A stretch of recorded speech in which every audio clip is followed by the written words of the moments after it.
Hello and welcome to episode 4 of the Wealth Twins Show. Today we're talking about the 5 must have accounts you need in order to build wealth.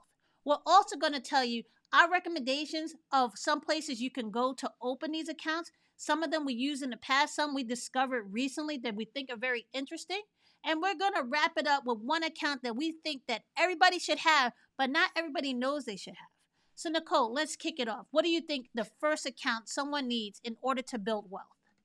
Well, no, I think today is going to be a fun one because, like you said, we're going to be talking about accounts not only to help you build wealth, but also just in general to manage your money. Because I believe if you're not managing your money correctly or in better ways, then it's very hard for you to build wealth.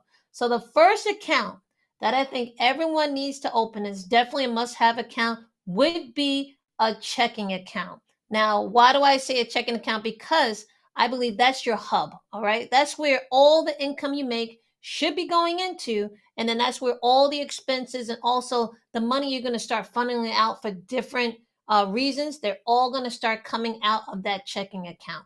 So you definitely need at least one checking account. And I say actually keep it to just one because I hear people saying that they actually have multiple checking accounts. And my opinion on that is that life is already hard. We don't need to make it harder, okay? And the more checking accounts you have, even though it might be a mental thing that you think maybe having more checking accounts and spreading my money out makes me think, one, I have more money than I actually have, or it's harder for me to spend that money because if I see a large part in one account, it might be more enticing for me to spend it. I think having multiple accounts actually spreads you too thin. So just having at least one checking account can help you do what you need to do because it's a hub. You're going to have all the income coming in, and that's where all your expenses are going to come out. Do you agree with that, Nadia? I agree with that. Now, I will warn people when you are getting a checking account, you have to make sure that checking account understand what the minimum balance is for that checking account because you're going to start incurring fees. Now, I think everyone should have a checking account, and I'll tell you why. When I had a cafe, I had several employees working for me, and you wouldn't believe how many of my employees did not have a checking account. Now, this became a problem when I paid them by check. So I wasn't able to directly deposit their checks. And they had to go to either a check cashing place or wait online at the bank that the check was issued from. I tried to incentivize them by getting a checking account because I knew how much easier it would make their life. One, if you're going to a check cashing place, you're working a certain amount of time just to pay for the fee that check cashing place is taking out of your check in order to cash your check. Second, when you do direct deposit, you're able to get the money placed into your account up to like a day before you're actually being paid. So, say you get paid on Fridays, that money's in your account by Thursday night. And this is a good thing. So, it leaves out, you don't have to wait, you don't have to stand online to cash your checks. It just makes life a lot easier. Now, it was so hard for me to convince my employees to do this, but once they did it, they were very happy they did it. And they never knew why they were sitting there wasting their time at these check cashing places at, at the minimum. Now, one thing I had ran into when I was trying to get them to open their accounts and a couple of problems they had because they were in like their early 20s to mid 20s, a lot of banks were preventing them from opening a checking account because there were some scams going around that they had a lot of young people opening up a checking account with the minimum required deposit, and then they were getting people to cash checks, fraudulent checks. So the bank managers were very wary, especially in the part of New York that I was in.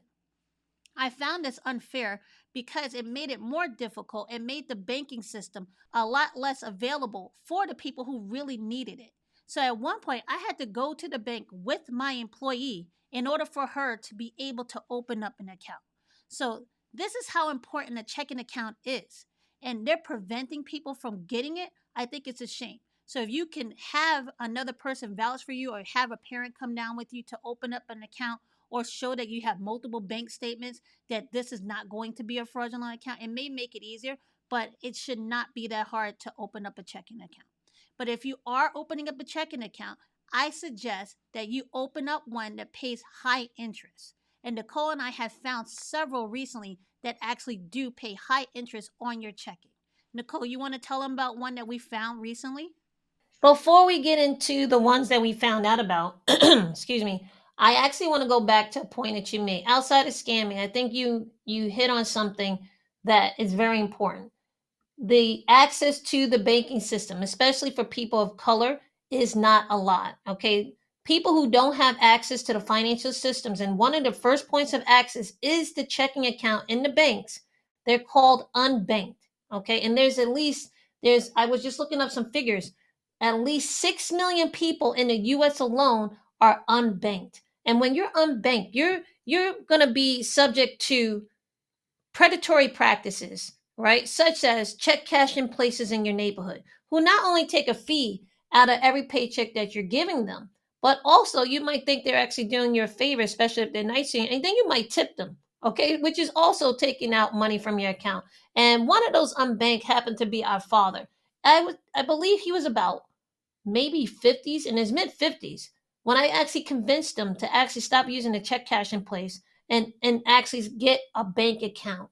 And I actually took him to a bank to actually get his first checking account because I explained to him the amount of fees that he was paying and the fact that he's being unbanked and being preyed upon from companies that looked for the unbanked, the people that need it the most, and take the most from them. Okay. So before anything, in order for you to build wealth, you have to have a checking account because being unbanked makes your life harder and then leaves you out of using the actual financial system to also help you in your efforts and also to build wealth. Okay. Now, back to what Nadia was saying in terms of different checking accounts that we found. For me, I see the checking account as somewhere where you're not going to leave so much money in. It should be used to pay your expenses and also used to be funneling out. So I'm not that concerned with having a high yield checking account, but there are some very interesting options out there. For me, the first thing is for you to have a checking account.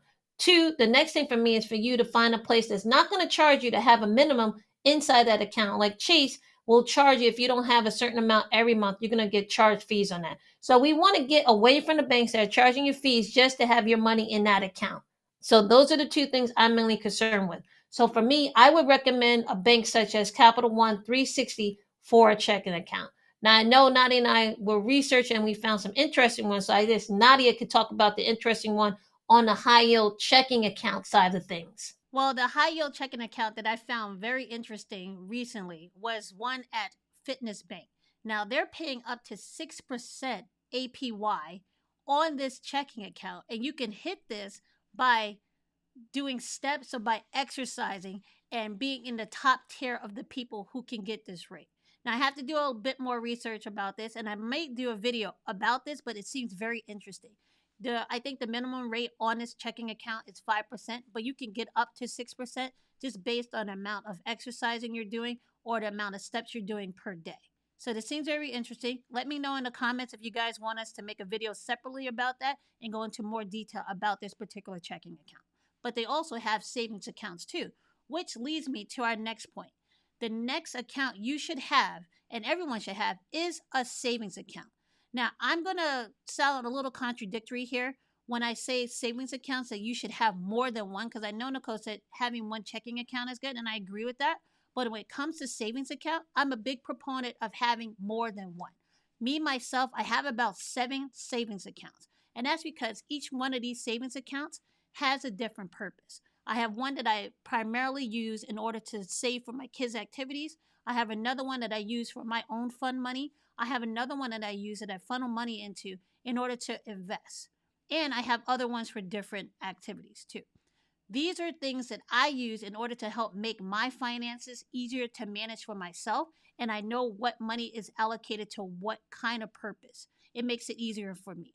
So, in my opinion, having more than one savings account allows you to manage your money better because now you're putting that money into buckets and you're allocating that money for a particular purpose. So, it prevents you from overspending somewhere else and not having other things covered that you know are coming up later in the month or later in the year.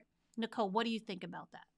I agree with Nadia when it comes to having more than one savings account. Now, I'll say I'm the opposite and I care about what your savings rate is going to be in your savings account. So I want you to be in not just any savings account. I want you to be in a high yield savings account. And the reason for that is because of inflation, right? So anytime you're saving money, whatever money you're not getting that's beating the rate of inflation, you're losing buying power. So even though there's probably no savings account that's really going to get you past inflation, you want to get as close as you can, because any money that you're not investing is actually losing buying power. So what is buying power? If it costs you $1 to buy a candy bar today, right? Inflation will make it so that the next year you want to buy that same candy bar with $1, and you actually can't buy it. Your dollar is not enough to buy that candy bar. So that's an easy way to understand what buying power is and how inflation affects buying power. So because we all believe, Nadia and I believe, everyone should have a savings account, you want to get as much money as you can in terms of interest on your savings account, on the money that you're actually housing for savings purposes, right? Now, when it comes to savings account too, I don't want you to have so much money in the savings account that you're looking for years and years of money in terms of like emergency funding or long term money. That's not going to be what you use your savings account for. Those should be for immediate needs, emergency funds up to, like, I don't know, 2 years. But also, you want to use it for specific purposes, your goals, your saving goals in terms of um, camps for your children, vacations, things like that, things that you know you're going to need within that year or two. That's fine to have in your savings account. Okay.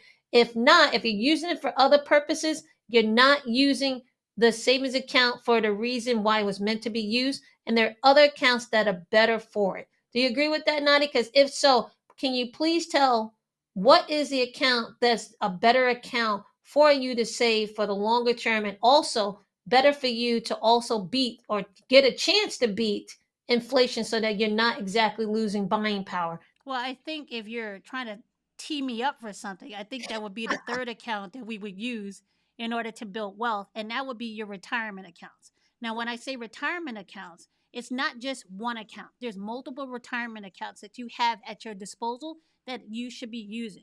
Your job will give you one, hopefully. If you have a job that has an employer sponsored retirement account, you should be in that. And you should be in that up to at least the match amount, right? But then you also have other tax advantage accounts at your disposal that you should be using for retirement purposes. Those accounts should be, if you have access to it, an HSA. And I know if you don't have a high deductible plan, or you have some kind of insurance, but you may not be able to get into an HSA. But if you have the ability to look into an HSA, you should have the IRAs. And what I mean by IRAs, I mean IRA and a Roth IRA. And frankly, I think a Roth IRA is fantastic. More people should look into it. Any retirement accounts that you have at your disposal, you should try to use them as much as possible, because the tax advantages that you get in there are helping you beat inflation. But at the same time, you're saving money towards retirement. Now, I know a lot of people have a hard time of thinking about retirement. And if you are young, this is a concept that might be hard for you to envision further into the future. But eventually, you're going to want to stop working, right? And you'll Okay. want to stop working and be able to support yourself. So I want to get into, you were using some terms that maybe some people watching this might not understand. So Okay. the employee benefit account, right? Or employee contribution account, Yeah, employee direct. I think it's direct direct benefit account contribution. versus A direct direct contribution. contribution plan. So a direct benefit plan would be a pension plan, and Yeah. not they're not very common nowadays, especially in the private sector. All right, so most people who are working in the private sector, that means anything outside of basically education or public education or government uh, type of businesses, you're going to be in an employee contribution retirement fund, and those plans, and those are your 401ks, maybe your 403bs. All right, that means that you're going to be the one that's responsible for putting money towards your own retirement. You're going to take money out of your paycheck, a certain percentage out of every paycheck, and put that towards your retirement. And in exchange for doing that, some of your employers will actually match up to a certain amount of money that you're actually contributing on a yearly basis. Okay, so a lot of employers contribute up to $5,000, so they match the money you put in to these type of employee contribution plans. The employer sponsored retirement plans. Okay. Now, two, IRAs, they're different. When it comes to a Roth IRA, which I'm going to explain more, an IRA, if you don't have access to an employee retirement plan, you can have an IRA, or even you can have an IRA even if you have um, access to these type of accounts. So the one I like to talk about is the Roth IRA. This is an account that you put money in after taxes, and you could put it into your own account, and you actually have all the options you want in terms of how to manage that money and how to invest that money. So what's good about that? One, you're in control of it. Two, you're going to have more options than you would in your employee retirement plan.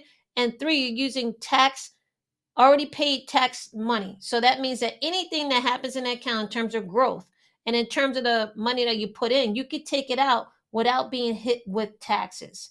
Now, Nadia also mentioned an HSA.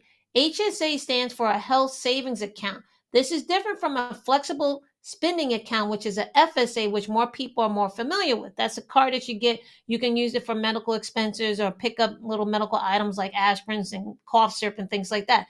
But a FSA is something that you put money away for that specific purpose for buying over the counter things, but that money is lost at the end of the year. Whatever you don't use, you lose it. A health savings account is a type of account that you use if you have a high deductible healthcare plan. You could pay for medical expenses with this health savings account, but if you don't and you don't want to, or you only want to pay a portion of it, the money that you put in this account, you can also invest it. Okay, so this is pre-tax money that you can put in an account for medical purposes, but you can actually invest that money. It's not available on every plan. It's only available for a high deductible healthcare plan, and you can use it to not just pay for medical expenses, but you can actually invest that money. And what's good about it is that on a yearly basis, whatever money you don't spend, you actually don't lose it. That money stays into that account, and it can continue to be invested into that account and grow as long as you keep that money in the account and you haven't invested. Now, when it comes to retirement accounts, I actually wasn't teeing Nadia up to talk about retirement accounts, but I'm glad she did, because those not only can they help you build wealth and also allow you to get a chance to beat inflation, they also allow you, the earlier you get in, the earlier you can take advantage of compounding, because compounding works with the longer you stay in, the amount of time your money has a chance to grow, and then you start making money on your money. Now, I Yes. also want to mention, when in terms of IRA, what's also good about IRA and also maybe a detriment, you have to have earned income in order to invest in the IRA, to open up an IRA, right? But what's good about that is that you can start an IRA as soon as you get your first job. So you can actually open up this type of retirement account at the age of 14 or whenever you get your first job. You can open up that retirement account as soon as you get your paycheck. So it could be younger than the age of 14. It could Yep. be age of months. If your child is in some kind of performance or anything like that, they're Yep. getting paid for, Modeling. like modeling or acting. If they get a paycheck, they can get open up an Roth IRA. Yep. So You that's can good. So open the it for earlier you them. can start, the longer you have a chance for compounding to work for you, which is your money making money on the money. And when that happens, is actually exponential growth that can happen. So the earlier you get into this, the better. Okay. Yep. Now So the actual counts. Hmm? what was the account that you were teeing me up for, Nicole, that I missed? Yeah, you were not my twin today with that. But yeah, the actual accounts I was talking about were the brokerage accounts. Okay. Now, these are more taxable brokerage accounts. That's where I was going. So, Nadi, why do you think I like brokerage accounts? And then tell me, what is a brokerage account? And we could go into why we think that these are good accounts, not only to have, but also to build wealth. Okay. Now, when it comes to brokerage accounts, I know Nicole was talking about why do we have them, what is good about building wealth. I use my brokerage account as a way to turbocharge my savings. Now, I don't put in the money that I actually need and I'm saving for specific reasons for, but this is the money I say, you know what, I can risk this money and actually take that risk on in order to grow it faster than it would grow in my savings account. I wouldn't suggest you doing this with any money that you need within the next year or 2 years. This is not for very short term purposes. This is for medium to long term purposes, you can open up a brokerage account. Now, I like this because it gives you an opportunity to have your money compound, but it also gives you an opportunity to invest in securities that have a higher rate of return than what you would find in probably in your retirement accounts, right? And the thing is, with a brokerage account, you have a lot more flexibility of what you can invest in.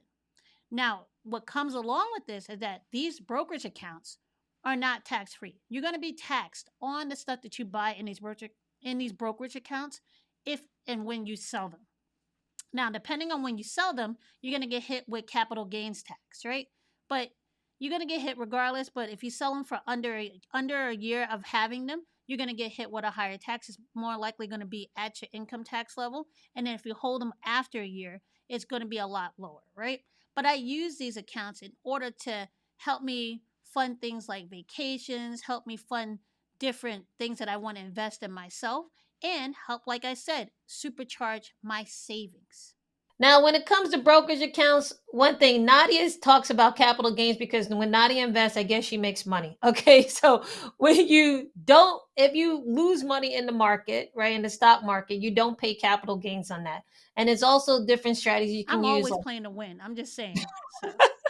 So So there's also things called tax loss harvesting, which you won't get into here, but there's a way to manipulate the amount of taxes you will pay in this type of brokerage account. But I totally agree with Nadia. This is an account that's meant to grow your money. It's meant for investing purposes only, and it's not meant for you to be putting your retirement money. So this is going to be stuff that you could put some extra money that you want to supplement your retirement accounts, but is meant for you to be a little bit more risky. I would say not risky, but take a little bit more of a chance. a less And conservative approach.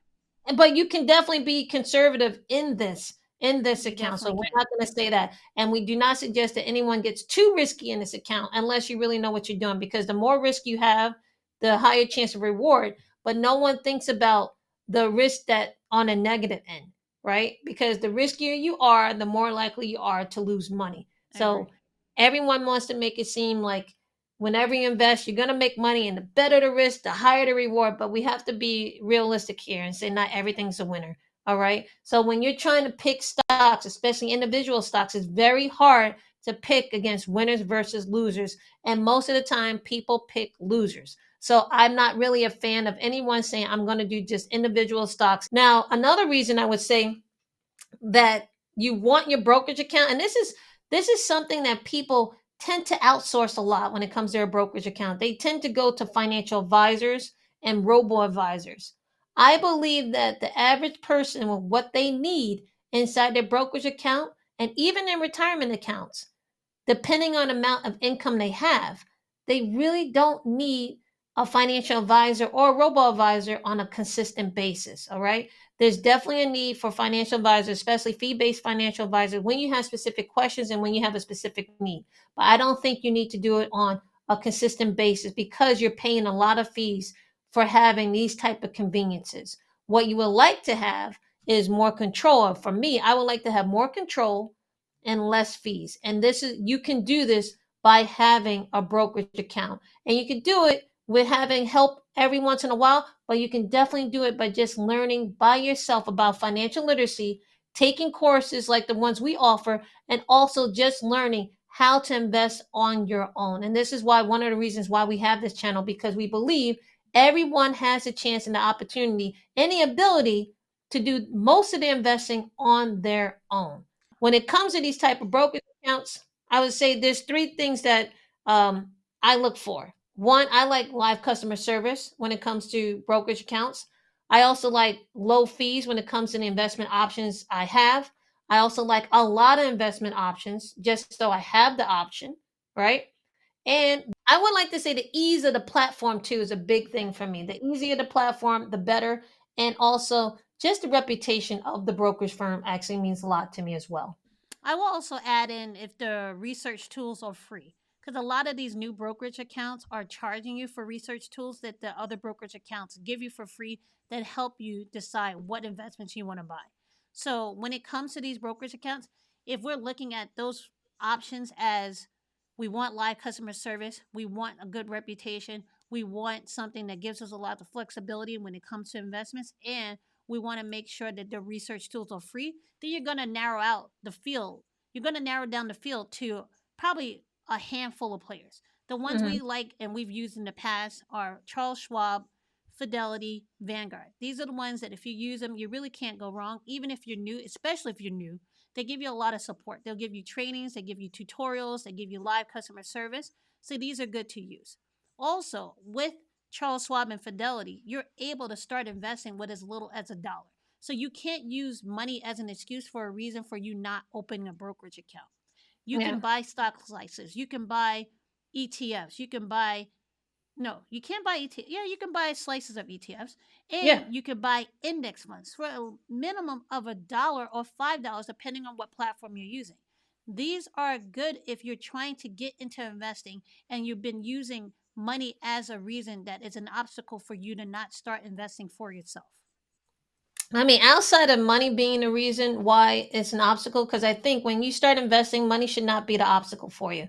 I think it's Hmm. more of a fear issue at that point. And you don't have to fear investing if you know what you're doing and if you look for the resources available. Like I said, Nadia and I do offer those resources. And we do that because we're talking to a lot of people we talk to say, it's not that I don't have the money, is that I'm afraid I don't know where to start. And these are the reasons why we make these videos. And these are the reasons why we offer what we offer because those are the people we want to help. You should not let fear stop you from building wealth and you should not let fear stop you from investing. And you don't have to give up all the control in order to do so, okay? Now, when it comes to the amount of options, I would say you have these new and like platforms like Nadia was suggesting which are like Acorn Hood, those sometimes the reputation can be a little iffy. Even if they have a good reputation, they do limit the amount of options you have available to you. Say for instance, when it comes to Acorns, I like it